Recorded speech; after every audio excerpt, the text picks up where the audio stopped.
நாம் தலை வணங்கி நாம் ஜெபிப்போமாக. தகப்பனே, உங்களுக்கு நன்றி செலுத்துகிற சுவாமி. எத்தனையோ இக்கட்டுகள் இந்த வருடம் ஊற கடந்து வர கர்த்தர் நீங்கள் பாராட்டின தயவிற்காக கோடான் கோடி நன்றி செலுத்துகிற சுவாமி. இந்த நாள் ஆண்டவரே, இந்த செய்தி மூலமாக நீர் எங்களோடு பேசும்படியாக உங்களுடைய சமூகத்தில் நாங்கள் ஒப்புக் கொடுக்குறோம். ஆண்டவரே, எங்களை நீங்கள் முன்குறித்திருக்கிறீங்க, அழைத்திருக்கிறீங்க, நீதிமான் ஆக்கியிருக்கீங்க. ஆண்டவரே, மகிமைப்படுத்திருக்கிறீங்க. இந்த நாளை உம்முடைய மகிமைக்கென்று வாழத்தக்க பிள்ளைகளாக எங்களை மாற்றும்படியாக உங்களுடைய கரத்தில் ஒப்புக் கொடுக்கிறோம். இயேசு கிறிஸ்துவின் வல்லமையுள்ள நாமத்தை கொண்டு ஜெபிக்கிறோம் ஜீவனுள்ள நல்ல சுவாமி. ஆமேன், ஆமேன், ஆமேன். நம்ம எடுத்துக்கொள்வோம். ரோமர் 8ஆம் அதிகாரம் 30ஆம் வசனத்தை வாசிப்போம். ரோமர் 8:30. எவர்களை முன்குறித்தாரோ அவர்களை அழைத்தும் இருக்கிறார், எவர்களை அழைத்தாரோ அவர்களை நீதிமான்களும் ஆக்கியும் இருக்கிறார், எவர்களை நீதிமான்கள் ஆக்கினாரோ அவர்களை மகிமைப்படுத்தியும் இருக்கிறார். எவர்களை முன் குறித்தாரோ அவர்களை அழைத்திருக்கிறார், எவர்களை அழைத்தாரோ அவர்களை நீதிமான்களாக்கியிருக்கிறார், எவர்களை நீதிமான்களாக்கினார்களோ அவர்களை மகிமைப்படுத்தியும் இருக்கிறார். அப்போ இது 4 ஸ்டேஜஸ் கொண்டதாக இருக்குது. இப்போ ஆண்டவர் முதல்ல செய்கிற காரியம் என்னென்னா, நம்ம எல்லாம் முன் குறித்தார். கூட்டமாக எல்லாத்தையும் ஏஞ்சி வாங்க அப்படின்னு சொல்லலை, ஒவ்வொருவரையாக குறிப்பிட்டு சொல்கிறாரு. நீங்கன்ட்டு. அப்போ நம்ம எல்லாருமே இங்கே ரட்சிப்புக்கப்பட்டு ஞானஸ்தானம் எடுத்து சபையில் இருக்கிற அனைவருமே எப்படிப்பட்டவங்க? தேவனால் முன்குறிக்கப்பட்டதுனால தான் நம்ம இங்கே உட்காந்துருக்கோம். இல்லாட்டி நம்ம இங்கே இருக்கவே மாட்டோம். ஒரு சிஷ்யன், ஒரு குரு இருந்தாராம். இந்த குரு நல்ல அவங்க கடவுள்கிட்ட வேண்டி நிறைய வல்லமைகள் உடையவராக அந்த குரு இருந்தாராம். அவருக்கு ஒரு சிஷ்யன் இருந்தாராம். அந்த குரு கேட்டாராம் சிஷ்யனை பார்த்து, நீ என்ன அடுத்த பிறவியில் நீ என்ன ஆகணும்னு நீ நினைக்கிற தம்பி அப்படின்னு சொல்லி கேட்டாராம். இந்த குருவுக்கு என்னன்னா, இவன் என்ன சொல்லுவான், அடுத்த பிறவி எடுத்தாலும் இங்கே தான் என் குருவாக இருக்கணும் அப்படிங்கிற ஒரு பதிலை எதிர்பார்த்தானோ. ஆனால் அந்த சீஷன் சொன்ன பதில் என்னன்னா, நான் நல்ல சிறுகடித்து பறக்கிற பட்டர்ஃப்ளை ஆகணும் அப்படின்னு சொன்னானோ, வண்ணத்து பூச்சி ஆகணும் அப்படின்னு சொன்னானோ. இவன் சொன்னானா, என்ன எல்லாரும் மனித பிறவியை தான் ரொம்ப விரும்பி கேட்பாங்க, நீ என்னன்னா பட்டர்ஃப்ளையை கேட்குற அப்படின்னு சொல்லி அவங்க சொன்னாங்களாம். இல்லை எனக்கு ரொம்ப பிடிக்கும், அது அழகான கலராக இருக்கும், அதை பார்க்கும்போதெல்லாம் எனக்கு ஒரு சந்தோஷம் வரும், அது அழகாக அங்கங்கே பூக்களில் போய் உட்காந்து திரியணும், அது மாதிரி நானும் திரியணும், இதுதான் எனக்கு ரொம்ப ஆசை, அப்படி உலகத்தை என்ஜாய் பண்ணணும், இன்னொரு பிறவி கிடச்சிச்சுன்னா நான் எப்படி இருப்பேன்னா ஒரு பட்டர்ஃப்ளையாக பிறக்கணும் அப்படின்னு சொல்லி அவன் சொன்னானா. உடனே இவர் சொன்னாராம், தம்பி நீ பட்டர்ஃப்ளை குறித்து உனக்கு தெரிஞ்சது இவ்வளோ தான், சில காரியங்களை நான் உனக்கு சொல்கிறேன் தம்பி அப்படின்னு சொன்னாராம். அப்போ அதனுடைய வாழ்க்கை சுழற்சியை நீ பார்க்கும்போது அது என்ன ஆகுதுன்னா, முதல்ல ஒரு புழு மாதிரி வருது. அந்த புழுவை பார்க்கும்போது ஒரு அருவருப்பாக இருக்கும், பார்க்குறதுக்கு ரொம்ப மெல்லியதாக இருக்கும். அதை இது போய் இவ்வளோ அழகாக வரப்போதா அப்படிங்கிற அளவுக்கு தான் அந்த புழு இருக்கும். இதை போய் நீ விரும்புகிறிய தம்பி. இப்போ ஒரு கோழி முட்டை எடுத்துக்கிட்டான்னா அந்த கோழி முட்டையிலேருந்து டக்குன்னு குஞ்சுகள் வந்துடும், பிரச்சனை முடிஞ்சிச்சு. ஆனால் இந்த பூச்சியில் வகையில் எப்படின்னா, அது நிறைய காரியங்கள் கடந்து வந்து தான் ஒரு அருமையான ஒரு வண்ணத்து பூச்சியாக அது மாறுது. அதுபோல் நீ என்ன பண்ணும், இந்த காரியங்கள் எல்லாம் தாண்டி வர உனக்கு விருப்பமா நீ சொல்லு, அப்புறம் உனக்கு நான் அந்த இதை கொடுக்குறேன், அந்த வரத்தை கொடுக்குறேன். நீ அடுத்த பிறவியில் நீ என்னவா பிறக்கலான்னாக்க ஒரு பட்டர்ஃப்ளையாக பிறக்கலாம் அப்படின்னு சொல்லி அவர் சொன்னாராம். அவன் சொன்னால், நான் பரவாயில்ல, நான் புழுவாக இருந்தாலும் பரவாயில்ல, கூட்டு புழுவாக இருந்தாலும் பரவாயில்ல, ஆனால் நான் பட்டர்ஃப்ளை ஆகணும்னு எனக்கு ஆசையாக இருக்குது, நீங்கள் அடுத்த பிறவியில் எனக்கு அதை கொடுங்க அப்படின்னு சொல்லி அவன் சொன்னானான். இது ஒரு சின்ன ஒரு கதை, ஒரு நகைச்சுவை, ஒரு புரிதலுக்காக சொல்லப்பட்டது. இப்போ இந்த பட்டர்ஃப்ளை வாழ்க்கையில் 4 விதமான நிலைகள் இருக்குது. இது என்ன பண்ணுது, இலைகளில் நிறைய முட்டைகளை இட்டுது. இந்த முட்டை இட்ட அது காரியங்கள் கொஞ்ச நாள் கழித்து இந்த புழு மாதிரி வருது. இந்த புழு எப்படின்னா ரொம்ப வீக்கானது, மென்மையானது, அது அருவருப்பாக இருக்கும், பார்க்குறதுக்கு சின்னதாக இருக்கும். அப்புறம் அது என்ன செய்யுது, நல்லா அந்த இலையை தின்னு அதனுடைய சரீரம் அளவு கொஞ்சம் பெருசாகுது. சில நாட்கள் இப்படி போன பிறகு அது என்ன செய்யுதுன்னா, தன்னை சுற்றி ஒரு கடினமான ஒரு ஓட்டை சுரந்து கொள்ளுது. அது கூட்டுப்புழு அப்படின்னு சொல்கிறதுனா, அந்த கூட்டுக்குள்ளே அந்த புழு என்ன பண்ணுது, போய் அடங்கிடுது. வெளியே யாருக்கு என்ன நடக்குதுன்னு அது தெரியவே தெரியவே தெரியாது. வெளி உலகத்துக்கும் அதற்கும் தொடர்பே இல்லாதபடி அதுக்குள்ள நிறைய வளர்ச்சிகள் நடந்து கொண்டே இருக்குது. இப்படி சில காலங்கள் நடந்த பிறகு அதுக்குள்ளார அதுக்கு கால்கள் உண்டாகுது, அதுக்கு என்ன உண்டாகுது, இறகுகள் உண்டாகுது. கொஞ்ச நாள் வளர்ச்சி அடைந்த பிறகு என்ன செய்யுது, அந்த ஓட்டை துளைத்து கொண்டு எப்படி கோழி முட்டையிலேருந்து வெளியே வருதோ அது மாதிரி இந்த பூச்சி அழகான வண்ணத்து பறவையா அழகான இறகுகளோடு அது அப்படியே பறந்து வருது. இப்படி தான் நம்மளுடைய வாழ்க்கையில் கூட நாமளாக தெரிஞ்சு கொள்ளப்பட்டவங்க. நமக்கு எல்லாமே ஒரு கேள்வி உண்டு, நாம தெரிஞ்சு கொள்ளப்பட்டவங்க. என்னையே போய் ஆண்டவர் செலக்ட் பண்ணார், இல்லை இல்லை இல்லை நான் கிடையாது அப்படின்னு நம்ம நினைக்கலாம். ஆண்டவரால் நம்ம எந்த நிலையில் இருந்தாலும் கூட, இந்த புழு நிலையில் இருந்தாலும் சரி, இந்த கூட்டுப்புழு நிலையில் இருந்தாலும் சரி, நம்மளை அழகான வண்ணத்து பூச்சிகளாக மாற்ற முடியும். அந்த படிநிலைகள் தான் இங்க குறிக்கப்பட்டிருக்கிறது. எவர்களை முன் குறித்தாரோ அவர்களை அழைத்திருக்கிறார். அவர் என்ன செய்றாரு, முன் குறித்தது மட்டும் இல்ல, அவர் அழைக்கிறார். அழைக்கிறவர்களை என்ன பண்ணியிருக்கார், அவர் நீதிமானாக்கிறார். நீதிமானாக்கிறவர்களை அவர் மகிமைப்படுத்தி இருக்கிறார். அப்படின்ட்டு இந்த 4 ஸ்டேஜில் நம்மளை கர்த்தர் ஆசீர்வதிக்கக்கூடியவராக இருக்கிறார். இப்படி இப்போ ஒரு கேவலமாக இருக்கக்கூடிய ஒரு புழு எப்படி பட்டர்ஃப்ளை ஆகுதோ அது போல தான் பல நிலைகள். ஒரு நிலைகளில் ஆண்டவர் நம்மளை செலக்ட் பண்ண மாட்டார். ஏன்னா இந்த உலக பிரகாரமான காரியங்களுக்கே நிறைய டெஸ்ட். ஒரு ஆளை எடுக்கணும், ஒரு கம்பெனிலனா 4 ரவுண்டு போகணும் அப்படின்னு சொல்கிறாங்க, 3 ரவுண்டு போகணும்னு சொல்கிறாங்க. நிறைய டெஸ்ட்டு கொடுத்து அவங்கள என்ன செய்கிறாங்க, இதற்கு தகுதியானவங்களான்னு சொல்லி அவங்க நல்லா உறுதிப்படுத்துகிறாங்க. அப்படி இருக்கும்போது ஆண்டவர் தம்முடைய பிள்ளைகளை உருவாக்குவது எவ்வளவு சிறந்ததாக இருக்கும். அக்னியில் போட்டு ஒரு பொண்ணை எப்படி உருவாக்குறாங்களோ அது போல் ஆண்டவர் என்ன செய்கிறாரு, நம்மை உருவாக்குகிற தேவனாக இருக்கிறார். இந்த வசனத்தில் என்ன சொல்லிக்குன்னா, எவர்களை முன் குறித்தல் அப்படின்னா என்ன அப்படின்னு சொல்லி நம்ம பார்க்க போகிறோம். 29 வசனத்தை வாசிப்போம்.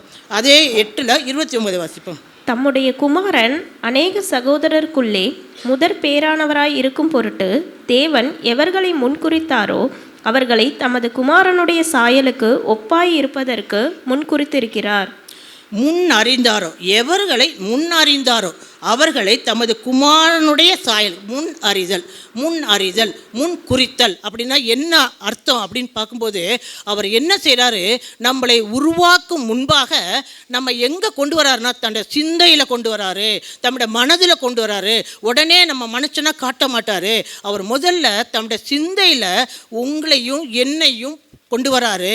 அப்புறம் தான் என்ன செய்கிறாரு, நமக்கான காரியங்களை அவர் செய்யத்தக்கவராக இருக்கிறார். நாம் எப்படி இருக்கணும், எந்த பெற்றோருக்கு பிறக்கணும், நாம் எப்படி வளர்க்கப்படணும், நம்முடைய பின்னணி எப்படி இருக்கணும், இதெல்லாம் ஆண்டவர் தம்முடைய புத்தக சுருளில் குறிப்பிடப்பட்டிருக்கிறார். இதை தான் என்ன சொல்கிறாங்கன்னா முன் அறிதல் முன் குறித்தல் அப்படின்னு சொல்லி இந்த பகுதியில் நமக்கு சொல்லப்பட்டிருக்கிறதா இருக்கிறது.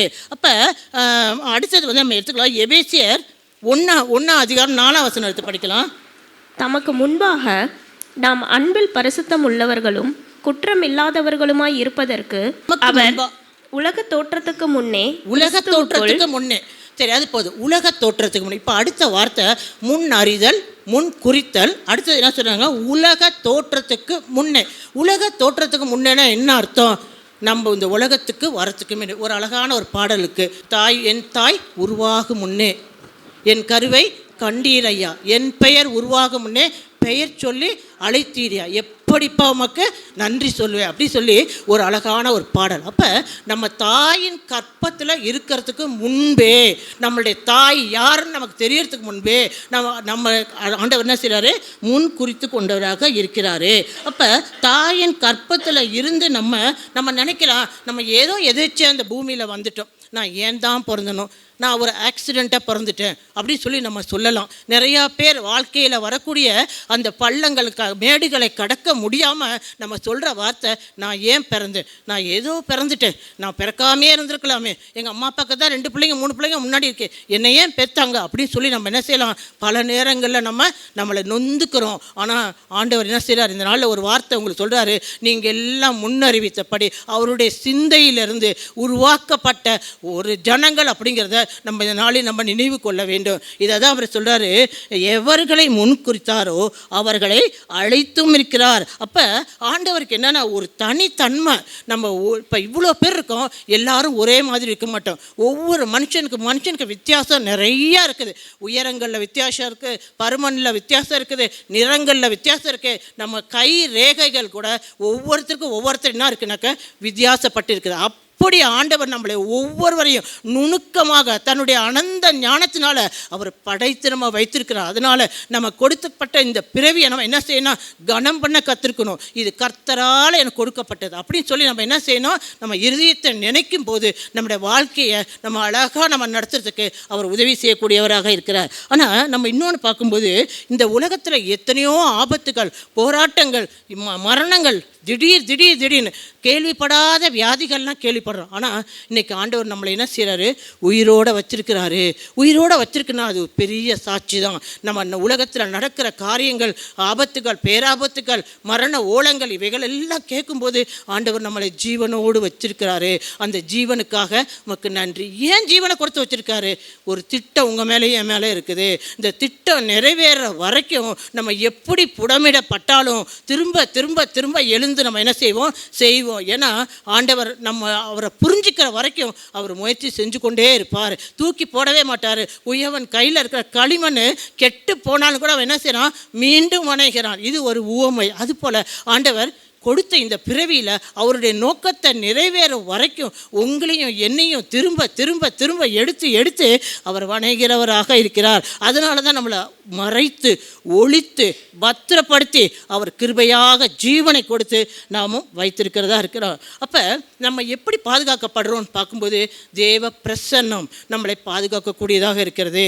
அது மாத்திரமல்ல, தூதர்கள் நமக்கு பாதுகாப்பு அளிக்கக்கூடியவர்களாக அவர் என்ன செய்கிறாரு, என் பாதம் கல்லில் இடாத படிக்க தங்கள் கைகளை என்னை ஏந்தி கொண்டு போவார்கள் என்று தூதர்கள் ஊழியத்தை குறித்து நம்ம பார்க்குறோம். இப்படியாக ஆண்டவர் என்ன செய்கிறாரு, நம்மை அழகாக பராமரித்து அழகாக வராரு. இப்போ நம்ம சொல்கிறோம் தெரிந்து கொள்ளப்பட்டவர்கள், அதாவது முன்னறிந்தவர்கள், அழைக்கப்பட்டவர்கள். இப்போ இந்த அழைக்கப்பட்டவர்களுக்கு யார் உதாரணமாக எடுத்துக்கலான்னு பார்க்கும்போது இஸ்ரவேல் ஜனங்களை நம்ம எடுத்துக்கலாம். இந்த இஸ்ரவேல் ஜனங்க எத்தனையோ ஜனங்கள் இருந்தாலும் கூட ஆண்டவருக்கு ரொம்ப பிடிச்சமானது இந்த இஸ்ரவேல் ஜனங்க. அது என்ன ஊமை எப்படி சொல்லுதுன்னா, ஓசியா 9ஆம் அதிகாரம் 10ஆம் வசனத்தில் என்ன சொல்லுதுன்னா, வனாந்தரத்தில் திராட்சை குலைகளை கண்டுபிடிப்பது போல இஸ்ரவேலரை கண்டுபிடிச்சாராம். முதல் உதாரணம் திராட்சை குலை. இப்போ வனாந்தரத்தில் ஒரு சாப்பிட ஒன்றுமே கிடைக்காது, ஒரு காடு. அந்த இடத்துல ஒரு திராட்சை கொலை தங்கினா அங்கே போகிறவங்களுக்கு எவ்வளோ ஒரு பெரிய சந்தோஷமாக இருக்கும். அடுத்தது அத்தி மரத்தில் முதல் பழுத்த பழம் போல இஸ்ரவேல் ஜனங்களை அவர் என்ன செஞ்சாரா, கண்டறிந்தாராம். அப்போ முதல் பழுத்த பழம், ஒரு மரம் வைக்கிறோம், அந்த செடி வளருது, நம்ம என்ன செய்ய, எப்படா அது உயிரோட இருக்கா, வளருதா, அது பூ பூக்குதா, காய் வருமா, பழம் வருமா, நம்ம பார்த்துக்கிட்டே இருப்போம். முதல் பழம் வந்தோன்னே என்ன செய்வோம், கொண்டாந்து ஊழியக்காரங்க கையில் கொடுத்துருவோம். எங்கள் வீட்டில் முதல்ல காய்ச்ச வாழை மரம், எங்கள் வீட்டில் மாமரம், காய்ச்ச மாமரம், எங்கள் விளைஞ்ச கத்திரிக்காய் அப்படின்னு சொல்லி என்ன செய்வோம், நம்ம எல்லாத்தையும் கொண்டு படைக்க போவோம். அப்படியாக ஆண்டவர் என்ன செய்கிறாரு, இந்த இஸ்ரவேல் ஜனங்க மேலே அவ்வளோ பிரியம் வச்சுருந்தார். எப்படி, திராட்சை குலை போல. அது மாத்திரம் இல்லை, அத்தி மரத்தின் முதல் கனி போல அவ்வளோ நேசித்த ஜனங்கள். அவங்களாம் என்ன பண்ணிட்டாங்களாம், அடிமைத்தனத்துக்குள்ளார போயிட்டாங்க. எத்தனை வருஷம் அடிமைத்தனம்னா 400 வருஷம், 30 வருஷம் நல்லா வாழ்ந்து முடிச்சாங்க. யோசேப்பு இருந்த காலமாக இருந்துச்சு. அடுத்த 400 வருஷம் எப்படிப்பட்ட வருஷமாக இருந்துச்சுன்னா கொடுமையான வருஷமாக இருந்துச்சு.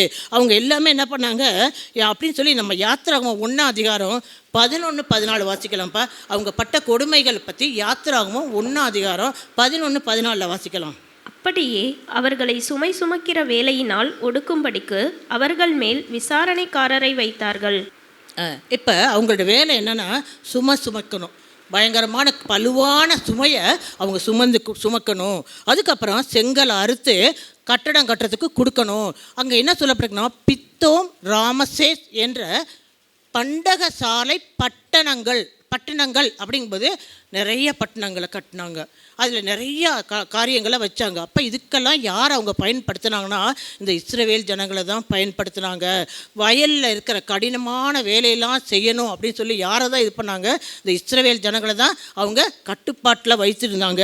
இப்படிப்பட்ட ஜனங்களை என்ன செய்கிறாங்களாம், கூக்குரலிடுறாங்களாம், சத்தமிட்டு, ஆண்டவரே நாங்கள் எவ்வளோ வருஷம், 400 வருஷம் ஆயிடுச்சு ஆண்டவரே, 400 வருஷமாக, 300 வருஷமாக, 200 வருஷமாக, 250 வருஷமாக கஷ்டப்பட்டுட்டு இருக்காங்க. சிலவங்க என்ன செய்கிறாங்க, பிறந்ததுலேருந்து சாவுற வரைக்கும் அடிமையாகவே செத்து போயிடுறாங்க. எத்தனையோ ஜெனரேஷன் அங்கே என்னாச்சு, இஸ்ரவேல் ஜெனரேஷன் ஆச்சுனாக்க எந்த ஒரு ஃபேவரும் இல்லாதபடி அவங்க எல்லாமே அழிஞ்சு போயிடுறாங்க. அவங்களோட வேலை என்னன்னு கேட்டாக்க அடிமைத்தனம். இப்படிப்பட்ட நேரத்தில் தான் ஆண்டவர் என்ன செய்கிறாரு, ஒரு ரட்சகனை எழுப்புறாரு. அது யாருன்னு கேட்டாக்க மோசே. இந்த மோசே என்ன செய்கிறாரு, உருவாக்கப்படுறாரு. மோசே மறுக்கிறாரு, ஆண்டவர் அவரோட பேசுகிறாரு. அப்புறம் கொஞ்ச நாள் கழித்து அவர் என்ன செய்கிறார், கன்வின்ஸ் பண்ணி நீ போய் என் ஜனங்களை மீட்டு கொண்டு வாங்கிறாரு. ஏன்னா மோசேக்கும் பார்வோனுக்கும் நிறைய விரோதங்கள் ஆதி காலத்திலே உண்டு. இப்போ அவனோடு அனுப்பும் போது கர்த்தர் அவனை பலப்படுத்துகிறாரு, அதுக்குரிய பலத்தை கொடுக்குறாரு, பார்வோனை சந்திக்க வைக்கிறாரு. பார்வோன்கிட்ட போய் அவன் என்ன செய்கிறான், பேசி இந்த ஜனங்களை விடுதலையாக்கி வெளியே கொண்டு வராரு. அவங்களாம் எங்கே செய்கிறாங்க, பாலும் தேனும் ஓடுகிற கானானை நோக்கி எல்லாம் கடந்து வரக்கூடியவங்களா கடந்து வராங்க.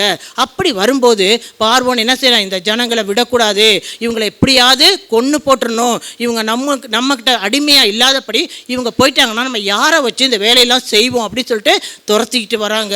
ஆனால் ஆண்டவர் என்ன செய்கிறாரு, எல்லாத்தையும் ஒன்றும் இல்லாமல் பண்ணி செங்கடலை பிளந்து ஜனங்களை எல்லாம் வெளியே கொண்டு போகிறாரு. அது மாத்திரமில்ல, 40 வருஷம் அந்த வனாந்தரத்தில் கடந்து வரும்போது அவரே மேகஸ்தம்பமாக, அவரே இரவில் அக்னி ஸ்தம்பமாக இந்த ஜனங்களை பாதுகாக்கக்கூடியவராக இருக்கிறார். ஏன்னா அவர் தான் அழைத்தாரு. திராட்சை குலையை கண்டுபிடிக்கிறது போல இந்த குடும்பத்தை நான் எதுக்கு கண்டுபிடிச்சேன், உங்களை எதுக்கு கண்டுபிடிச்சேன், என்னை எதுக்கு கண்டுபிடிச்சேன்னா நடத்துகிறவர் அவர், அழைத்தவர் உண்மை உள்ளவர், அழைத்தவர் நம்மை நடத்துவார், கை விடவே மாட்டார். நீங்கள் ஒருவேளை தண்ணீரை கடந்துட்டு போகிற மாதிரி ஒரு சூழ்நிலை இருந்தாலும் கூட பயப்படாங்க, அவர் கூட இருக்கிறாரு.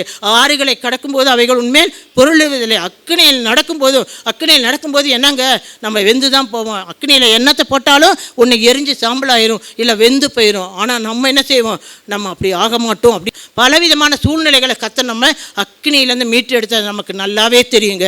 அப்படிப்பட்ட ஆண்டவர் நம்மளோடு இருக்கிறாரு.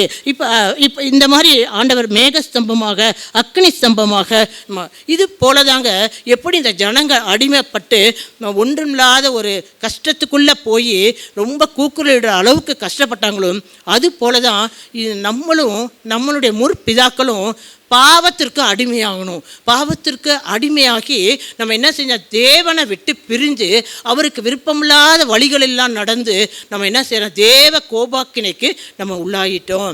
அப்படி ஆகும்போது ஆண்டவர் இயேசு கிறிஸ்துவை அனுப்புகிறாரு. 2ஆம் ஆதமாக இயேசு கிறிஸ்துவை அனுப்பி அவர் என்ன செய்கிறாரு, அவர் அன்பின் மூலமாக சிலுவையை சந்திக்க வைத்து நம்ம எல்லாரையும் மீட்டு எடுத்து தேவனோடு ஒப்புரவாக்க வைத்து நம்மளை இன்று ரட்சிப்புக்குள்ளேயும் மீண்டும் நிலைக்கும்படியாக ஆண்டவர் நம்ம நிலைப்படுத்தி நம்மளை எப்படி மாற்றியிருக்கார் பார்க்கும்போது ஆவிக்குரிய இஸ்ரவேலராக அவர் மாற்றியிருக்கிறார்.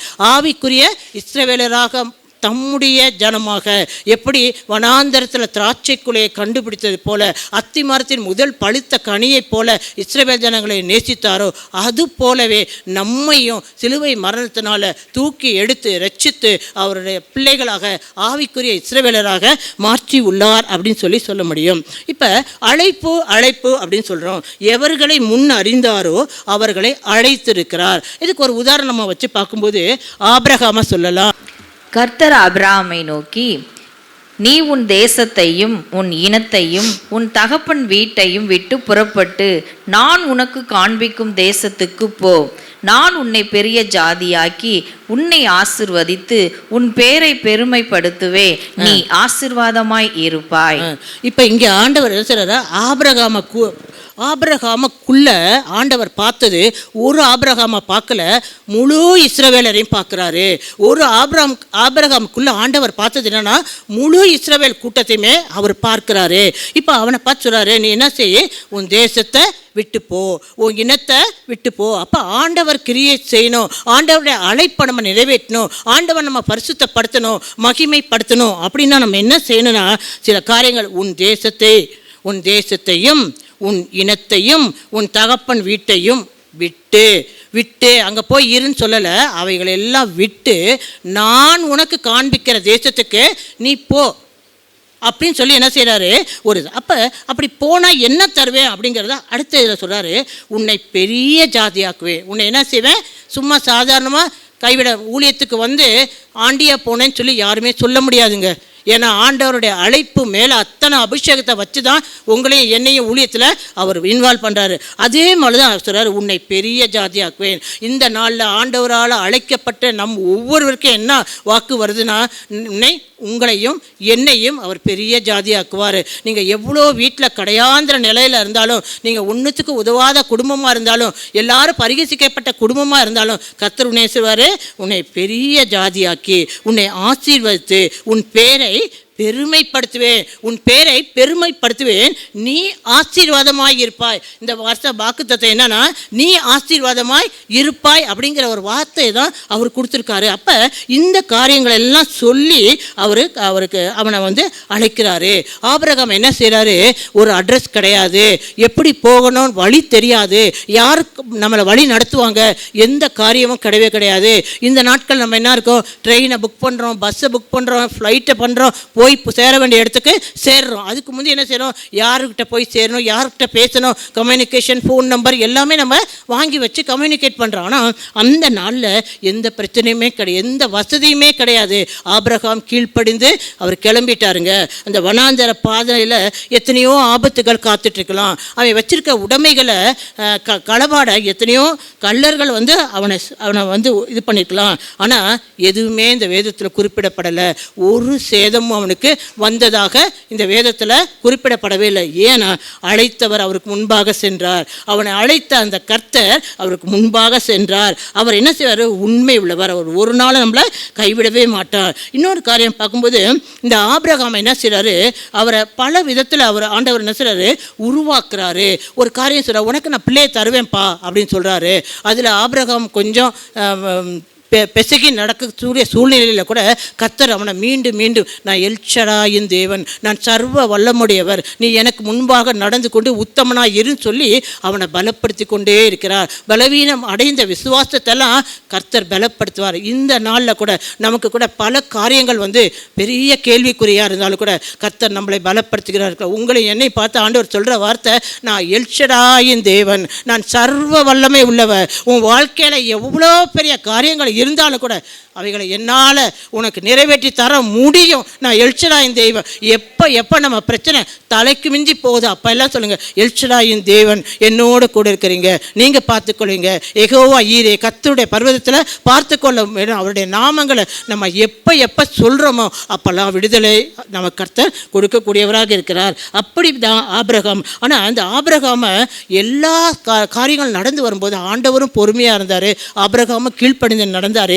இதை நிமித்தம் அவர் என்னவா ஆக்கப்பட்டார்னா, நீதிமான் ஆக்கப்பட்டார். எப்படி நீதிமான் ஆக்கப்பட்டார்னா, கர்த்தரை விசுவாசிக்க ஆரம்பித்தார். ஒரு கட்டம் வரைக்கும் நமக்கு ப்ராப்ளம் இருக்கும், இது நடக்குமா நடக்காத, இது செய்வாதா அப்படின்னு. ஆனால் ஆண்டவருடைய வேதத்தை நம்ம எடுத்து வாசிக்க ஆண்டவர் சமூகத்தில் உட்கார ஜெபிக்க ஆண்டவர் என்ன செய்வார், நமக்குள்ள ஒரு விசுவாசத்தை பழக்குவிக்கக்கூடியவராக இருக்கு. ஏன்னா விசுவாசத்தை தூக்க உங்களால் என்னால் முடியவே முடியாது.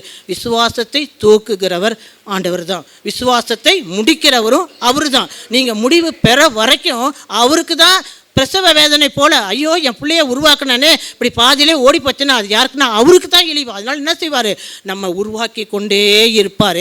இப்பையும் நான் உனக்கு குழந்தையை தருவேன்னு சொல்லிட்டு அவ்வளோ நாள் ஆக்குனார். அப்போ ஆபிரகாம் தெரியுது, நல்ல சரீரம் செத்து போச்சு, இனிமேல் பிள்ளைக்கு வாய்ப்பே கிடையாது. ஆனாலும் நீங்கள் சொன்னதெல்லாம் தப்பு ஆண்டவர், நீங்கள் நல்லா ஏமாற்றிட்டீங்க ஆண்டவர், என்னை எங்கள் அப்பா வீட்டை விட்டுட்டு என்னை இடத்தை விட்டுட்டு கூட்டிகிட்டு வந்தீங்க, நான் போகிறேன், எங்கள் வீட்டுக்கே போகிறேன், நீங்கள் என்ன ஆண்டவரே என்னை பார்த்துக்கிட்டேன், பெரிய ஜாதியாக்குவேன், நீங்கள் உன் பேரை பெருமைப்படுத்துவேன், நீங்கள் நீ ஆசீர்வாதமாக இருப்பேன்னு சொன்னீங்க, ஒன்றும் கூட நடக்கலை. இன்னும் பாருங்கள், இவ்வளோ வயசில் நான் உட்காந்துட்டு இருக்கேன், இன்னும் ஒரு புள்ள கூட எனக்கு பிறக்கலை. போகவே இல்லைங்க. அவன் என்ன செஞ்சான், கர்த்தரை இறுக்கி பிடிச்சிக்கிட்டான். எனக்கு தெரியாத ஆண்டவரே நீங்கள், அது அவனுக்கு நீதியாக எண்ணப்பட்டது. அவன் தேவனை விசுவாசித்தான், அது அவனுக்கு நீதியாக எண்ணப்பட்டது. இது போல தான் ஆண்டவர் ஆபிரகாம் என்ன செஞ்சார்? முன் குறித்தார், அழைத்தார், நீதிமானாக்கிறார், மகிமைப்படுத்திக்கிறார். மகிமைப்படுத்துறது என்னங்க? இன்ன வரைக்கும் நம்ம ஆபிரகாமை குறித்து பேசிக்கொண்டே இருக்கிறோம். அவன் ஆண்டவருக்கு எப்படி மகிமை செலுத்தி கீழ்ப்படிந்து இருந்தாங்கிற இன்ன வரைக்கும் நம்ம பேசிக்கொண்டு இருக்கிறோம். அதுதாங்க மகிமை. இதன் மூலமாக யார்? ஆபிரகாம் மட்டுமா மகிமைப்படுறாரு? தேவாதி தேவன், அழைத்த தேவன். இந்த நாட்களில் ஒருவேளை கேள்விக்குறியோடு நீங்கள் உட்கார்ந்துட்டு இருக்கலாம். என் வாழ்க்கையில் என்ன, என் வாழ்க்கையில் இவ்வளோ நாள் தாமதமாகி கொண்டிருக்குது, இது என்ன? ஆண்டவர் பொய் சொல்லிட்டாரு, தீர்க்க தரிசனம் சொல்லி இன்னைக்கு 10 வருஷம் ஆச்சு, வீடு கட்டவே இல்லை, அடுத்த வருஷம் கல்யாணம் ஆயிரும்னு சொன்னாங்க, பிள்ளைக்கு கல்யாணம் ஆகவே இல்லை, குழந்தை பிறக்குன்னு சொன்னாங்க, இல்லை.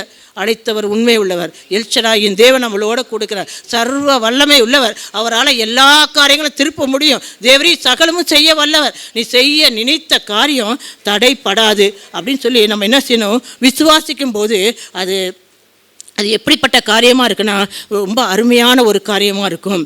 அப்போ அடுத்தது நம்ம பார்க்கும்போது அழைப்பு அப்படிங்கும்போது இந்த கூட்டுப்புழு அந்த புழு என்ன செய்யுதுன்னா அந்த கூட்டுக்குள்ளே இருக்குது. இப்போ அழகான பட்டர்ஃப்ளை அந்த புழு ஒரு கூட்டுக்குள்ளே போய் உட்காந்துக்குது. வெளியே எதுவுமே பார்க்க முடியாது, சாப்பிடுதா சாப்பிட்லையா தெரியாது, என்ன பண்ணுது தெரியாது. ஆனால் கொஞ்ச நாள் வரைக்கும் அது அப்படியே இருக்குது.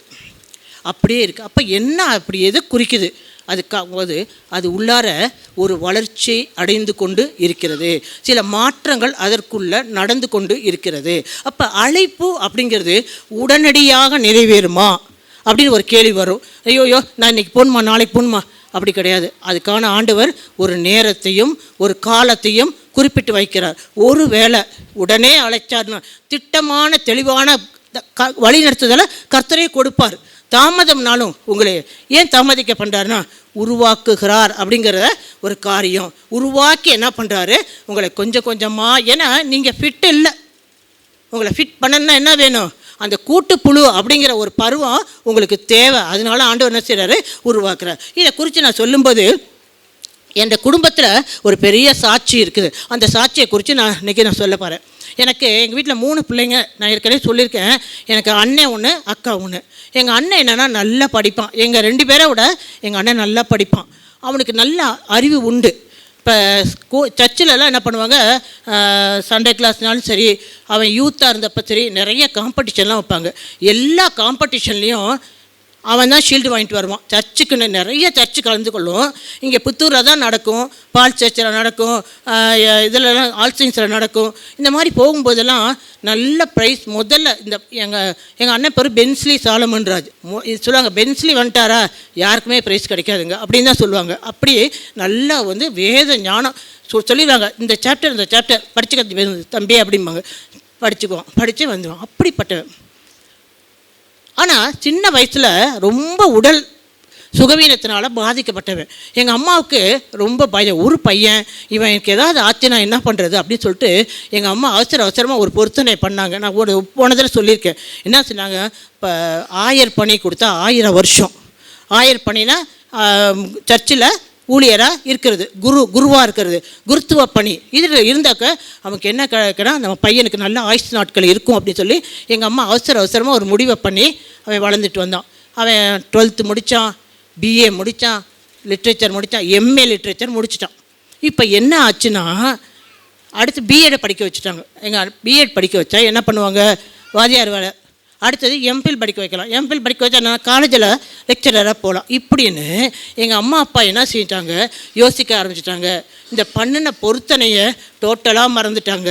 இப்படியே காலம் ஓடிட்டே இருந்துச்சு. பிஎட் படிக்கிற காலத்தில் எல்லாம் முடிஞ்சிருச்சு, டீச்சிங் ப்ராக்டிஸ் முடிஞ்சிருச்சு, ப்ராக்டிக்கல் எக்ஸாமுக்கு டைம் கொடுத்துட்டாங்க, டேட் கொடுத்துட்டாங்க, தியரி எக்ஸாமுக்கு டேட் கொடுத்துட்டாங்க. இந்த மாதிரி நேரத்தில் இவன் படிச்சுக்கிட்டு இருப்பான். இவன் நல்லா படிக்கக்கூடியவன், நல்லா தாளந்துகள் உடையவன், கம்யூனிகேஷன் ஸ்கில் எல்லாமே நல்லா இருக்கக்கூடியவன் தான். சரின்னு என்ன பண்ணாங்க, இந்த ப்ராக்டிக்கல் எக்ஸாமுக்கு இவன் புறப்பட்டு போகிறான்.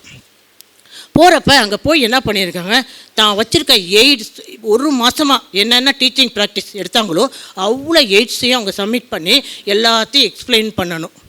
அதில் வந்திருக்க எல்லாரையும் அந்த எஜுகேஷன் ஆஃபீஸர்ஸ் அதை ஜட்ஜ் பண்ணுவாங்க, என்ன பண்ணிக்காங்க ஏது பண்ணிக்காங்கன்னு சில டவுட் நம்மளையும் கேட்பாங்க. இந்த எய்டு எதுக்காக வச்சுருக்கீங்க, இந்த சார்ட்டில் என்ன சொல்லப்படுது அப்படின்னு சொல்லி நம்மளை வந்து டெஸ்ட் பண்ணுவாங்க.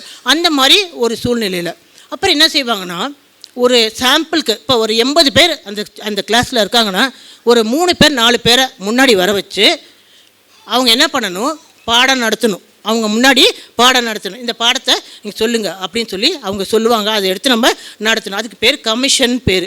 நல்லா நல்ல வெல் எஜுகேட்டட் பர்சன் வந்து உட்காந்துருப்பாங்க. அவங்க முன்னாடி நம்ம எடுக்கணுங்கிறப்ப எல்லாரும் தப்பிச்சிருவாங்க. இந்த 3-4 மாட்டிக்கிட்டு அழுகுங்க, எப்படி நம்ம எடுக்கிறது, பயமாக இருக்குன்ட்டு எல்லாம். அப்படி எங்கள் அண்ணனை வந்து செலக்ட் பண்ணிட்டாங்க. நீ எடு அப்படின்னாங்க. இவன் போய் என்ன பண்ணான், சாட்டை தலைகீழாக மாற்றிட்டான். சாட்டு கீழே விழுந்துருச்சு. நர்வஸ் ஆகிட்டான். எந்த ஞானமும் ஒர்க் அவுட் ஆகலைங்க, எந்த அறிவும் ஒர்க் அவுட் ஆகலைங்க. இவ்வளோ நாள் வரைக்கும் அவன் பண்ணின எல்லா ஞானமும் முழுகி போயிடுச்சு. அப்படியே அவன் நடுங்கி ஒன்றும் பண்ண முடியாமல் அன்ஃபிட்னு சொல்லி அனுப்பிச்சிட்டாங்க. அடுத்த ஆள் வாங்கன்னு சொல்லி கூப்பிட்டாங்க. நாங்களாம் வீட்டில் இருக்கோம், எங்களுக்கு தெரியாது. இவன் நல்லா பண்ணுறக்கூடியவன், நல்லா பண்ணிட்டு வருவான் அப்படின்னு சொல்லிட்டு எங்கள் அம்மா கேட்குறாங்க, என்னப்பா பண்ண? ஏம்மா அன்ஃபிட் பண்ணிட்டானுங்க.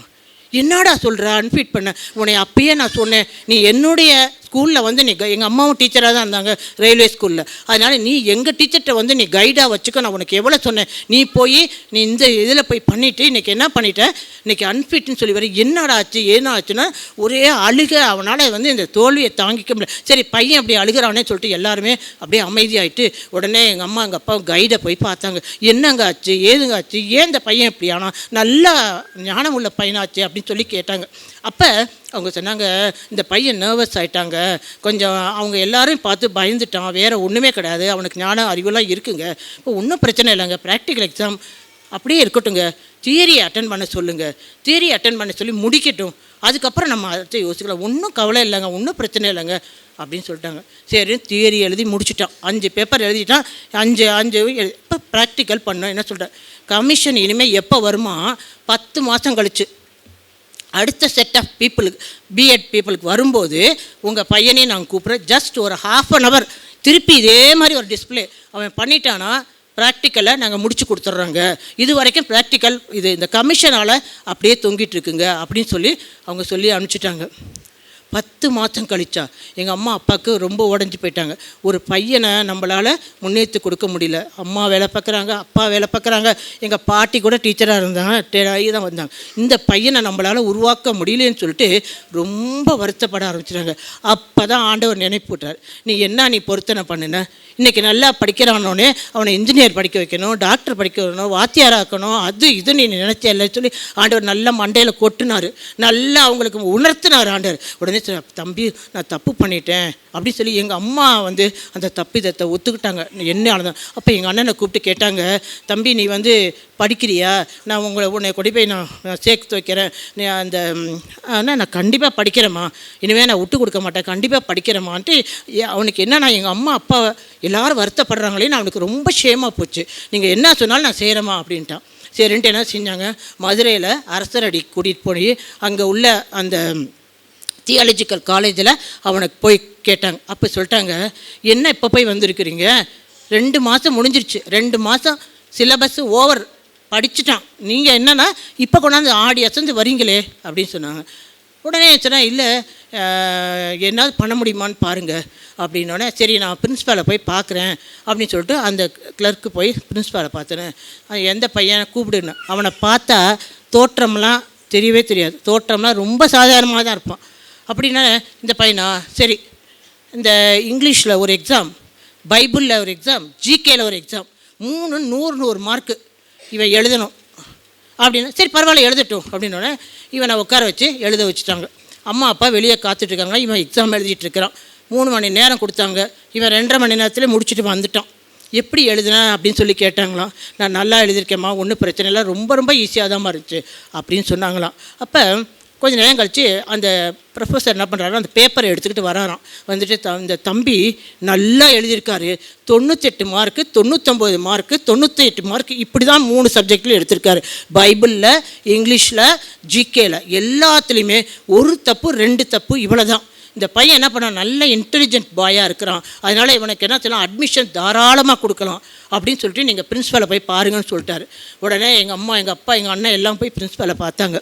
அப்போ அவர் சொன்னாராம், இந்த பையன் 2 மாதம் பாடம் போனால் என்ன, 2 வருஷம் போனால் கூட அவன் கற்றுக்குவான், அப்படிப்பட்ட ஞானம் இவனுக்குள்ளே இருக்க, இவனை சேர்த்துக்கிறோம், நீங்கள் அட்மிஷன் பண்ணிட்டு போங்க. ஆனால் ஒரு கண்டிஷன், ஸ்பான்சர்ஷிப் கொடுக்க மாட்டேன். ஸ்பான்சர்ஷிப்னாக்க டைசிஸ்லேருந்து ஒரு அமௌண்ட் கொடுப்பாங்க, ஆனால் இவனுக்கு ஸ்பான்சர்ஷிப் ஃபுல் பேமெண்ட் நீங்கள் தான் பண்ணணும், 4 வருஷம் நீங்கள் படிக்க வைக்கணும் இவனை அப்படின்னு சொல்லி என்ன பண்ணிட்டாங்க, ஒரு இதை போட்டாங்க. எங்கள் வீட்டில் அதுக்கெல்லாம் ஒன்றும் ஒத்துக்கல, பரவாயில்ல, எத்தனை பணம் கட்டினாலும் பரவாயில்ல, இவனை நீங்கள் வச்சு படிக்க வைங்க அப்படின்னு சொல்லி அரசர் அடியில் 4 வருஷம் பேச்சுலர் ஆஃப் தியாலஜி முடித்தார். கர்த்தர் கிருபை கொடுத்தாரு. நம்மளுடைய அழைப்பை மறந்தாலும் கூட ஆண்டவர் நம்மளை விட மாட்டார். கரம் பிடித்த ஆண்டவர் அதை விடவே மாட்டார். இதுதான் இந்த சாட்சியிலேருந்து நமக்கு தெரியக்கூடாது. நம்மளுடைய காரியங்கள் பல நேரங்களில் இலக்குகள் மாறலாம். இது ரொம்ப நல்லா இருக்குது, இந்த இடம் ரொம்ப நல்லா இருக்குது, இந்த இடத்துல நம்ம என்ஜாய் பண்ணலாம். அப்போல்லாம் நம்ம நினைக்க வேண்டிய காரியம், எனக்கு ஒரு அழைப்பு உண்டு, எனக்கு ஒரு அழைப்பு உண்டு, என்னை அழைத்தவர் என்னை முன்னேறி என்னை கொண்டு செல்ல எனக்கு அவர் வல்லவராக இருக்கிறான்னு சொல்லி நம்ம என்ன செய்யணும், ஒரு இடத்துல தங்கி இருக்கக்கூடாது, நம்ம போகணும். 4 வருஷம் படித்து முடித்த உடனே அவனுக்கு ஒரு ஆப்ஷன் கொடுத்தாங்க, தம்பி நீ எம்ஏ படிச்சுட்டு நீ இந்த படிப்பு படிக்க வந்திருக்க, அதனால் நீ இந்த தியாலஜிக்கல் காலேஜில் லெக்சரராகவும் இருக்கலாம் நீனு, அல்லது குருத்துவ பணி செய்கிறதுனா நீ ஆலயங்களில் போய் குருத்துவ பணி செய்யலாம், 2 ஆப்ஷன் இருக்குது, நீ என்ன செலக்ட் பண்ணுற அப்படின்னு சொல்லி அவனை கேட்டாங்க. அப்போ எங்கள் அம்மா அப்பா சொல்லிட்டாங்க, அவன் என்ன சொல்கிறானோ அதுபடி நீங்கள் செய்யுங்க அப்படின்னு சொல்லிட்டாங்க. அப்போ அவன் சொல்லிட்டான், எனக்கு லெக்சரர்லாம் போகலை, நான் ஊழியம் செய்யணும்னு நான் ஆசைப்படுறேன், எங்கள் அம்மா எனக்கு அப்படி தான் பொருத்தனம் பண்ணினாங்க, அதை தான் நான் செய்வேன் அப்படின்னு சொல்லிட்டு என்ன செய்கிறான், இன்றைக்கி 35 ஆண்டுகள் ஆண்டவர் பலவேறு இடங்களில், அப்புறம் திருச்சி, தஞ்சாவூர் டைசிஸில் அவன் என்ன செய்கிறான், ஒரு ரெவரண்டாக இருந்து 35 வருஷங்களுக்கு மேலே அவன் ஊழியம் செய்யறதுக்கான கிருபையை ஆண்டவர் கொடுத்துருக்கார். அப்போ அழைப்பு மாறாதது, அது எத்தனை காலம் ஆனாலும் யாராலையுமே மாற்ற முடியாது. நீங்கள் நினச்சா கூட அது என்ன செய்ய முடியாது, உடைச்சி போடவே முடியாது. இப்போ நான் என்னுடைய காரியங்களை பார்க்கும்போது எனக்கு ஆரம்பத்திலே சின்ன வயசுலேயே ஒருத்தவங்க சொன்னாங்க, உனக்கு ஒரு ஒரு ஒரு பொறுப்பை ஆண்டவர் வச்சுருக்கிறாருமா அப்படின்னு சொன்னாங்க. எனக்கு என்ன பொறுப்பு வச்சுருக்க போகிறாரு அப்படின்னு நான் நினைக்கவே இல்லை.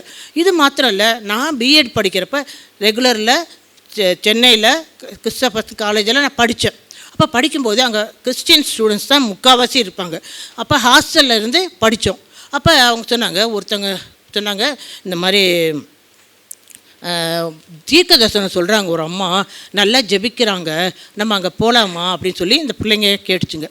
உடனே சொன்னேன், சரி நம்ம போயிட்டு வரலாம், இப்போ ஒன்றும் பிரச்சனை கிடையாது, போயிட்டு வரலாம், ஏன்னா கோர்ஸ் முடிய போகுது, நம்ம வீட்டுக்கு போகிறதுக்கு முந்தி அவங்க தீர்க்க தரிசனம் என்ன சொல்கிறாங்கன்னு கேட்டு போகலாம் அப்படின்னு சொல்லி நாங்கள் போனோம். இது மாதிரி 5 பேர் புறப்பட்டு போனோம்.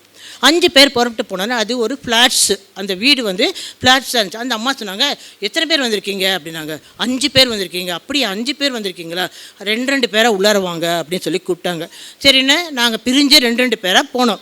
இப்படி போகும்போது ஏன் கூட சந்தியான்னு ஒரு பொண்ணு படிச்சிச்சு, அவள் ஹிந்து, நானும் அவளும் உள்ளார போனோம். போன உடனே அந்த அம்மா சொன்னாங்க, சந்தியாவுக்கு தான் முதல்ல தீர்க்கதை சொன்னாங்க.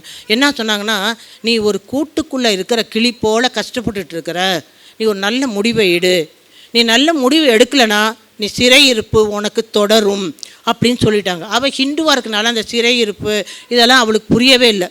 ஆனால் சொன்னிச்சு, நிறைய சிக்கலில் நான் இருக்கிறேன், அவங்க சொன்னது கரெக்ட் தான் அப்படின்னு சொல்லி பின்னாடி சொன்னிச்சு. எனக்கு என்ன சொன்னாங்கன்னா, நீ மலையேறும் வாழ்க்கையை நீ தெரிஞ்சுக்கிட்ட, மலையேறும் வாழ்க்கையை நீ தெரிஞ்சுக்கிட்ட, உன் பாதைகள் எல்லாம் நான் என்னத்தை பார்க்குறேன்னா, 2 சைடும் ஒரு நல்ல நிழல் தரும் மரங்களை நான் பார்க்குறேன், அது நடுவில் நீ நடந்து போயிட்டு இருக்கிறத நான் என் விஷனில் நான் பார்க்குறேம்மா அப்படின்னு சொல்லி அவங்க எனக்கு சொன்னாங்க.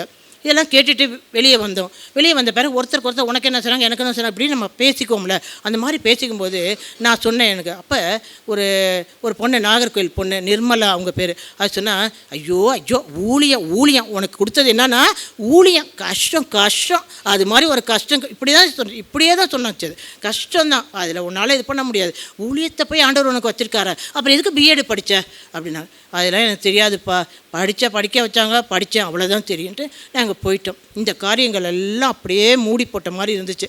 ஆனால் 10-15 வருஷங்கள் ஓடிச்சு. நான் டீச்சராக தான் ஒர்க் பண்ணேன். ஆனால் ஒரு நாள் வந்துச்சு, 2010 89 தீர்க்க தரிசனம் கேட்டேன். நல்லா தெரிஞ்சுங்க, 1989 பிஎட் முடித்தேன். அந்த நேரத்தில் அந்த தீர்க்க தரிசனம் கேட்டேன். 2010 அது வரைக்கும் பிள்ளைங்க பிறந்துச்சுன்னு சொல்லி ஒரு 5 வருஷம் கேப் எடுத்துக்கிட்டேன். மற்றபடி அதுக்கப்புறம் 15 வருஷம் 20 வருஷம் நான் வேலையில் தான் இருந்தேன். 21 வருஷம் கழித்து எனக்கு கவர்மெண்ட் போஸ்டிங் வந்துச்சு. ஆனால் என்ன செய்ய முடியல, என்னால் இருக்க முடியல. ஆண்டவர் கேட்டார், சர்ச்சை ஆரம்பித்து 3 மாதம் ஆச்சு. 2010 சர்ச்சை ஆரம்பித்து 3 மாதம் கழித்து எனக்கு அப்பாயின்மெண்ட் கிடச்சி. சர்ச்சா அல்லது வேலையா முடிவு பண்ணிக்க அப்படின்னாரு.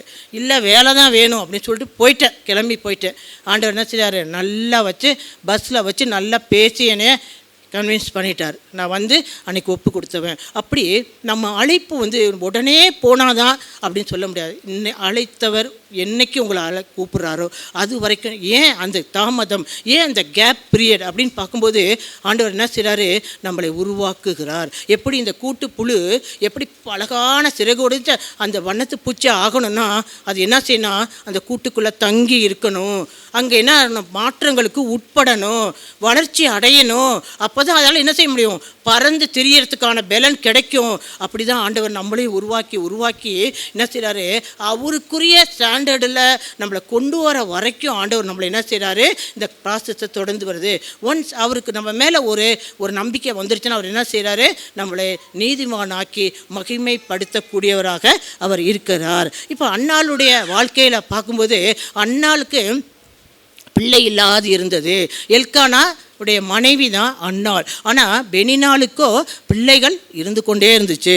இப்படி நம்ம பார்க்குறோம். இந்த அன்னாளுடைய வாழ்க்கையில் அவ என்ன செய்கிறா, ஒரு நாள் போய் ஆண்டவர் சமூகத்தில் ஜெபிக்கிறா. என்ன ஜெபிக்கிறா, எனக்கு ஒரு ஆண் குழந்தையை கொடுக்கணும் ஆண்டவரே அப்படின்னு. இந்த யூதர்கள் வழக்கம் என்னென்னா, முதல் மனைவிக்கு பிள்ளை இல்லைன்னா அவங்க 2வது மனைவியை திருமணம் செய்து கொள்ளலாம். அப்படி தான் அன்னாளுக்கு பிள்ளை இல்லாதனால பெனினால கல்யாணம் பண்ணிட்டார் இவர்.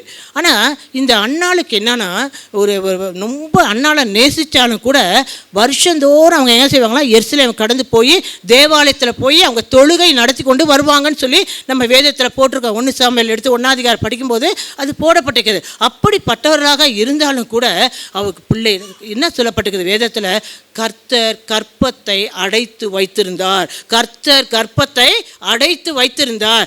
ஏன் அடைத்து வைத்திருந்தார்? அவ என்ன செய்யறா, அன்னாள் போய் எனக்கு ஒரு ஆண் பிள்ளையை கொடுங்க, என்னை மலடி என்ற பேரை நீக்குங்க, எனக்கு ஆண் பிள்ளையை கொடுங்க. பெண் பிள்ளைன்னு சொல்லலை, ஆண் பிள்ளையை கொடுங்க. ஏங்க மலடியாக இருக்கிறா, உனக்கு என்ன பிள்ளை கொடுத்தா என்ன, ஏன் ஆண் பிள்ளைன்னு கேட்குறேன்னா அதுக்கு ஒரு காரணம், பின்னணியான ஒரு காரணம் இருக்குது.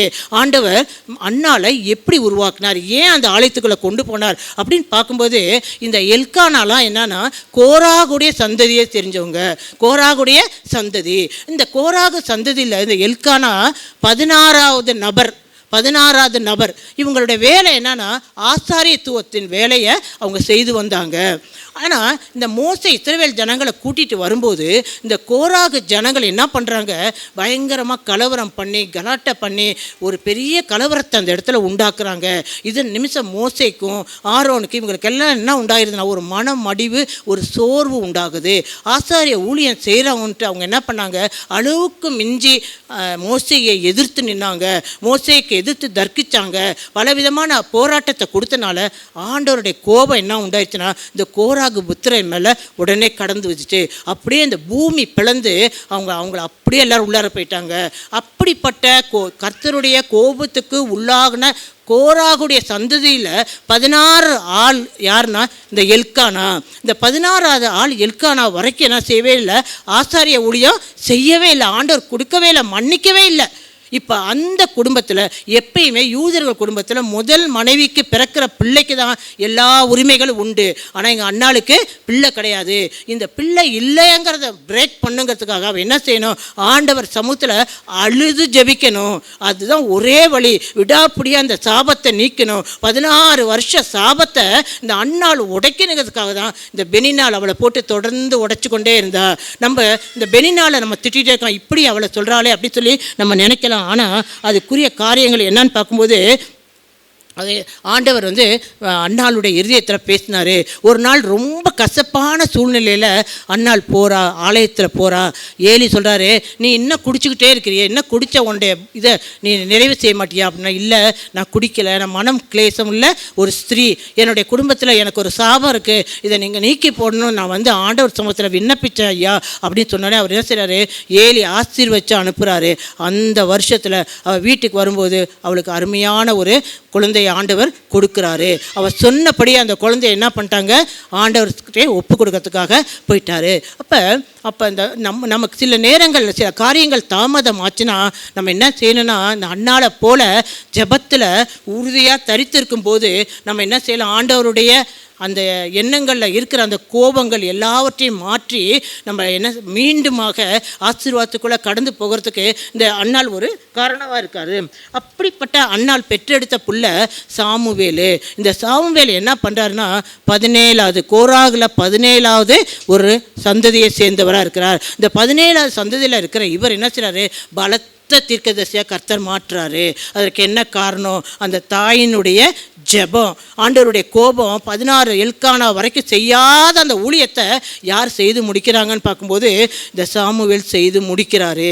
அப்போ இந்த அன்னால இப்படிப்பட்ட மனமடிவுக்குள்ளே உண்டாக்குனாதான் இவ ஜெபத்துக்கு வருவா, அப்போ ஜெபிப்பா, அப்போ நான் என்ன செய்வேன், அவளை ஆசீர்வதிப்பேன்னு ஒரு திட்டம் யாருக்குள்ளே இருந்துச்சு அப்படின்னா தேவனுக்குள்ளே இருந்துச்சு. அதை அவர் செய்து முடித்த போது ஆசீர்வாதமான சாமுவேலை பெற்றுக்கொள்ளத்தக்கதாக இருந்துச்சு. அந்த சாமுவேல் சாதாரண நபர் கிடையாது. அவர் தான் முதல் பெயர் சபா வரைக்கும் பெரிய தீர்க்கதரிசி. இப்போ நம்ம இமயம்லேருந்து குமரி வரைக்கும் அப்படின்னு நம்ம சொல்கிறோம்ல, அந்த மாதிரி ஒரு எல்லைகளுக்குள்ளே அவர் பெரிய தீர்க்கதரிசியாக இருந்தார்.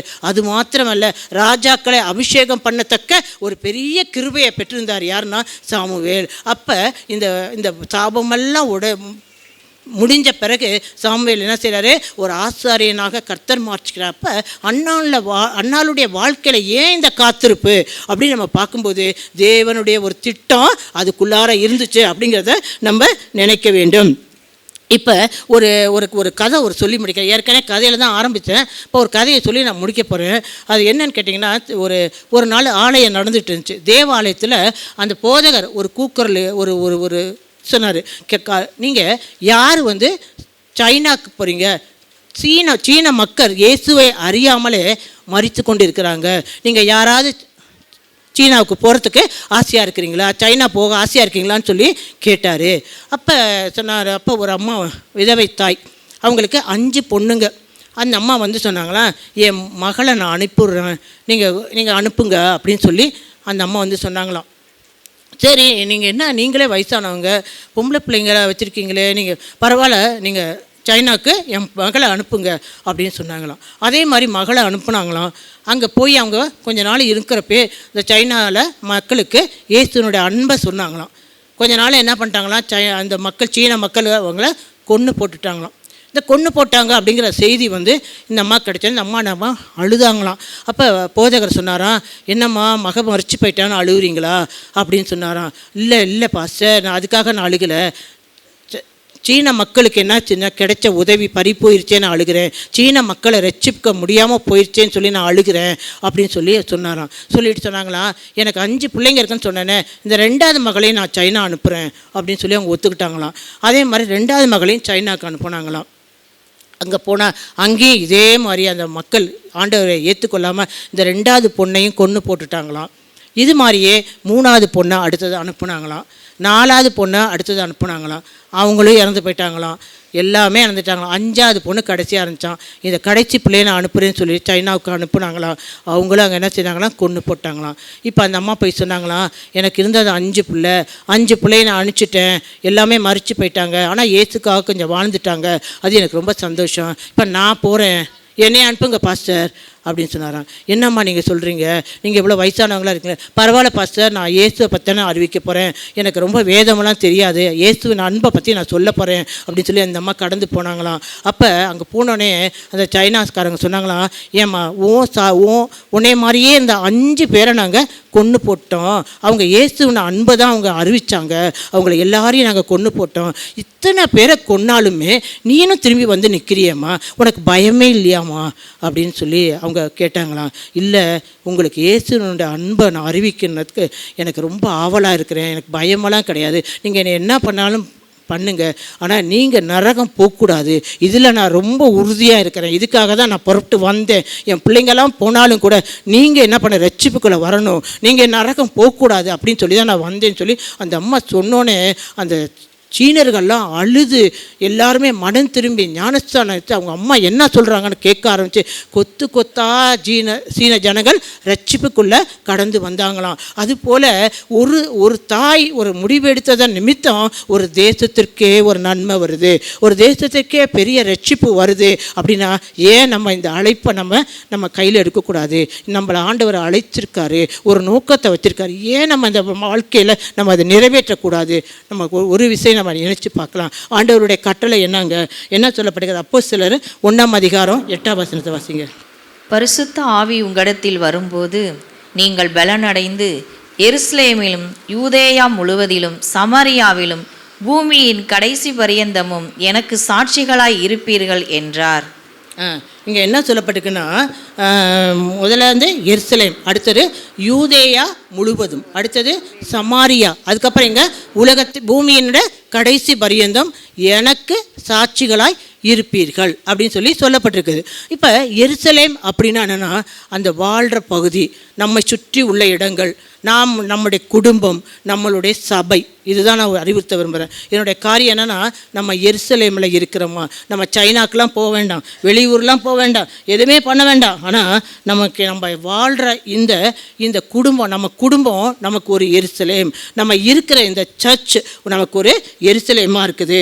அப்போ நம்ம ஊழியம் எங்கே இருக்கணும்னா இந்த சபையில் தான் இருக்கணும். அப்போ இந்த சபையில் ஊழியமே இல்லையா அப்படின்னு நீங்கள் கேட்கலாம். ஊழியங்கள் இருக்குது. என்னென்ன ஊழியங்கள் இருக்குது? சிறுவர் ஊழியம் இருக்குது, அடுத்தது வாலிபர் ஊழியம் இருக்குது, பெண்கள் ஊழியம் இருக்குது, அடுத்தது ஞாயிறு ஊழியம் இருக்குது, வெள்ளிக்கிழமை ஊழியம் இருக்குது, சாயந்தரம் கிராஃபோர்டில் மாலை ஆராதனை கிளை சபையில் நடக்குது. நம்ம எல்லாமே புருஷர்கள், இடை கட்டி கொள்ள வேண்டிய புருஷர்கள். நம்ம ஆண்டவர் நம்மளை எதிர்பார்த்து கொண்டிருக்கிறார். தாவீது சவுலுக்கு என்ன வித்தியாசம்னா, சவுல் என்ன பண்ணுறாரு, உடன்படிக்கை பெட்டி களவு போய் அது பெலிஸ்தியர் தூக்கிட்டு போன பிறகு தேடவே இல்லை. 40 வருஷம் சவுலுடைய ஆட்சி காலம். 40 வருஷம் உடன்படிக்கை பெட்டியை குறித்து யோசிக்கவே இல்லை. ஆனால் தாவீது வந்தார், உடன்படிக்கை பெட்டியை எப்படி தாவீது நகரத்துக்கு கொண்டு வரணும்னு சொல்லி அவர் யோசித்து அதற்கென்ற காரியங்களை செய்தார். இந்த நாளில் நம்ம எப்படி இருக்கிறோம்? யாரையும் குறை சொல்கிறேன், குற்றம் சொல்கிறேன் கிடையாது. நம்ம எருசலேமில் நம்ம ஊழியத்தை ஆரம்பிக்கும் போது ஆண்டவர் நம்மளை என்ன கொண்டு போவார்? அடுத்த எல்லைக்கு கொண்டு போவார். யூதேயா தேசங்களுக்கு கொண்டு போவார். யூதேயா தேசத்தை நிறைவேற்றி முடிக்கும்போது சமாரியா கொண்டு போவார். சமாரியாவில் முடிக்கும்போது பூமியின் கடைசி பரியந்தம் நம்ம ஃப்ளைட் ஏற்றி ஆண்டவர் அங்கங்கே அனுப்பக்கூடியவராக இருக்கிறாரு. அப்போ நம்மளுடைய பகுதிக்கு நாம் தான் சுவிசேஷத்தை அறிவிக்கணும். நாங்கள் ஜெபிக்காமல் இல்லை, நாங்கள் குடும்ப ஜெபம் பண்ணுறோம், நாங்கள் ஆலயத்துக்கு வருகிறோம், ஆனால் இதெல்லாம் செய்ய முடியாது அப்படின்னு நினைக்காதீங்க. இன்றைக்கி நீங்கள் எழும்புங்க, நீங்கள் ஒவ்வொருத்தராக எழும்புங்க. திரளாக அந்த பள்ளத்தாக்கில் எலும்புகள் திரளாக கிடக்கிறது போல் திரளான நபர்கள் இங்கே இருக்கிறீங்க. நீங்கள்லாம் என்ன செய்யணும்னா, தன் எலும்புகளோடு ஒட்டி கொண்டது போல் இத்தகைய அபிஷேகம், இத்தகைய பாரம் உள்ளவங்களை கண்டுபிடிங்க. மாதம் ஒரு தடவையோ 15 நாளைக்கு ஒரு தடவையோ கூடி நீங்கள் செய்யுங்க. நீங்கள் எல்லாம் குடும்பத்திற்கு தலைமை பொறுப்பு வகிக்கிறீங்க. மனைவி பிள்ளைகள் எல்லாம் உங்களை தான் நம்பியிருக்கிறாங்க. இன்றைக்கி பொருளாதாரம் உங்கள் கையில் தான் இருக்குது. நீங்கள் ஆண்டவர் சமூகத்தில் ஜெபிக்கும் போது ஆண்டவர் என்ன செய்கிறாரு? உங்களை குடும்ப விஷயங்களையும் ஆசீர்வதிப்பார், உங்கள் பிள்ளைகளையும் ஆசீர்வதிப்பார், உங்கள் பொருளாதார காரியங்களை கர்த்தர் ஆசீர்வதிப்பார். இதை நான் விருப்பம் உள்ளவங்களுக்கு மாத்திரம் நான் சொல்கிறேன். ஒருவேளை இந்த கருத்துக்கு நீங்கள் முரண்பாடு தெரிவித்தாக்க அதுக்கு எனக்கு பங்கு கிடையாது. நீங்கள் என்ன செய்யுங்க, நீங்கள் கண்டுபிடிங்க. இந்த பாரம் உள்ளவங்க ஆலயத்தில் நான் ஒரு நாள் என்னுடைய டைமை நான் ஸ்பெண்ட் பண்ணவே நீங்கள் நினைக்கிங்க. நீங்கள் உட்காருங்க. நீங்கள் உங்களுக்கு ஜெபிக்கவே தெரியலனாலும் நீங்கள் உட்காருங்க. ஒரு 4 பேர் 5 பேர் நீங்கள் உட்காந்திங்கனாவே ஆண்டவர் பார்ப்பார். எங்கள் பெண்கள் கூடுகையில் இப்படி தான் ரொம்ப டல்லாக வந்துட்டே இருந்தாங்க.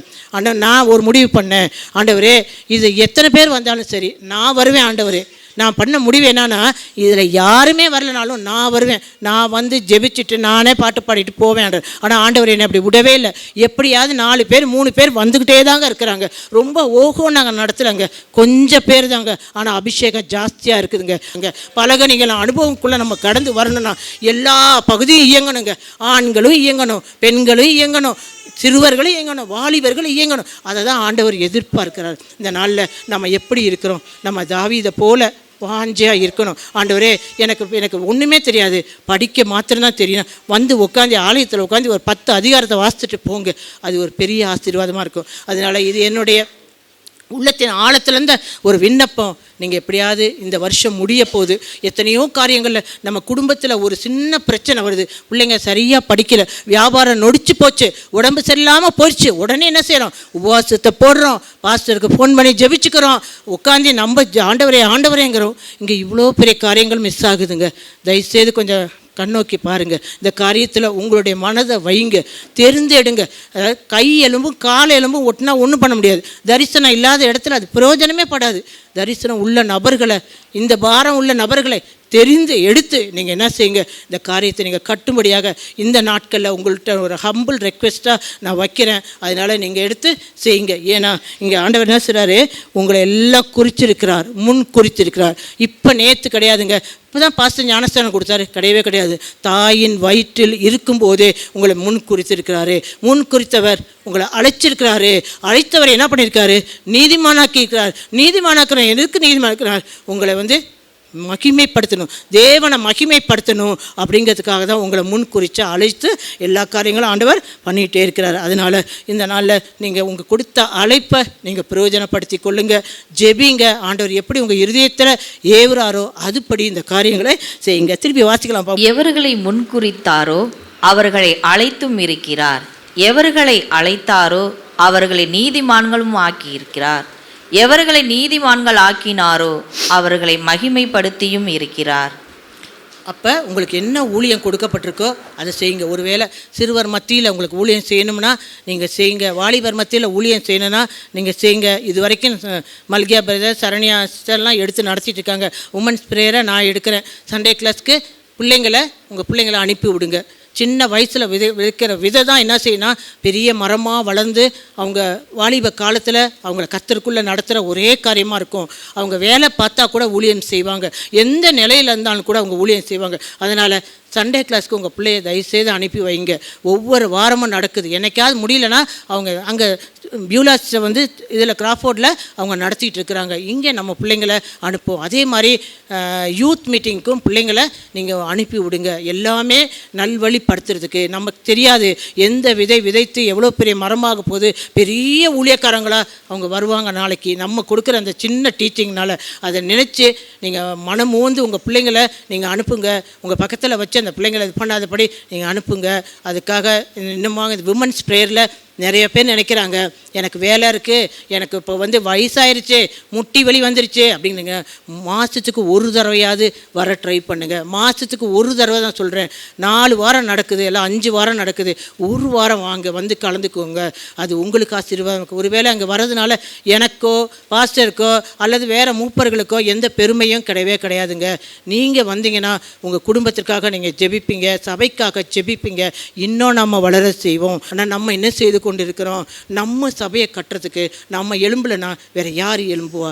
ஒவ்வொருத்தரும் சொல்லுங்க, இந்த நல்ல வேலைக்கு என் கைகளை நான் திடப்படுத்துவேன் சொல்லி நெகேமியாவை போல நீங்கள் எழும்புனீங்கன்னா நம்மளுடைய எல்லை கணக்கிடவே முடியாததாக இருக்கும். ஆண்டவருடைய காரியம் ரொம்ப அவருக்கு சந்தோஷமாக இருக்கும். என் பிள்ளை எழும்பிட்டான், என் மகன் எழும்பிட்டான்னு சொல்லி ஆண்டவர் நம்ம குறித்து என்ன செய்வார், அதிகமாக சந்தோஷப்பட. அந்த சந்தோஷத்தை யார் கொடுக்க போகிறோம்? நம்ம கொடுக்க போகிறோம். எப்போ கொடுக்க போகிறோம்? என்றைக்கோ கிடையாது. இந்த வருஷத்தில் 25ஆம் வருஷம் முடிவில் நம்ம என்ன செய்ய போகிறோம்? ஒரு முடிவு எடுக்க போகிறோம். ஆண்டவரே, நான் உமக்காக, நான் உம்முடையவள், எனக்குன்னு குடும்பம் இருக்குது, எனக்குன்னு வேலை இருக்குது, ஆனாலும் என்னை உருவாக்கின சிருஷ்டிகரை நான் என்ன செய்கிறேன், முதல்ல நான் பணிஞ்சு கொள்கிறேன் அப்படின்னு சொல்லி நீங்கள் எல்லோரும் என்ன செய்யுங்க, இந்த நாளில் ஒப்பு கொடுங்க. உங்களால் ஆன ஊழியத்தை நீங்கள் செய்யும்போது நம்ம சிறப்பாக நம்ம இந்த வாழ்க்கையில் வாழ்ந்து திருப்தியாக மறிக்கலாம். நல்ல போராட்டத்தை போராடினேன். இதுதாங்க 4 பேர் ஒத்துக்க மாட்டாங்க, 4 பேர் திட்டுவாங்க, என்னத்தை பேசுன நீன்னு அப்படிம்பாங்க, சொல்லிட்டு போகிறாங்கங்க. இதாங்க நல்ல போராட்டம். நான் பேசினாலும் பேசாட்டியும் ஆண்டவருக்கு இந்த காரியங்கள் போயிடுச்சு. அதுபோல் உங்களையும் ஆண்டவர் உருவாக்கி உங்களை என்ன செய்வார், மகிமைப்படுத்துவார்.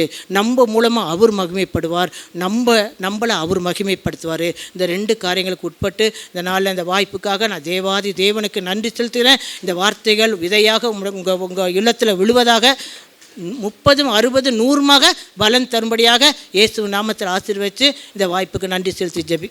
தேங்க்யூ. எங்களை அதிகமாக நேசிக்கிற அன்பின் பரலோக தகப்பனே, ஆசீர்வதிக்கப்பட்ட அருமையான இந்த நல்ல நாளுக்காக உமக்கு நன்றி செலுத்துகிறோம். கர்த்தர் ஆசீர்வதிங்க.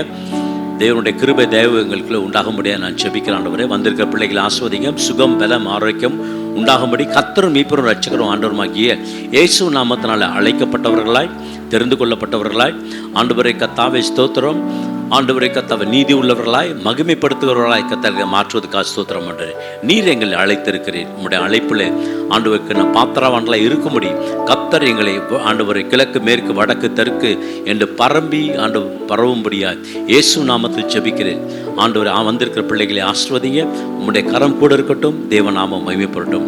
இயேசு நாமத்தில் ஜெபிக்கிறேன். ஜீவனுள்ள அன்பு பரலோக தகப்பனே, ஆமென். ஜெப தேவைக்கு 9894913619.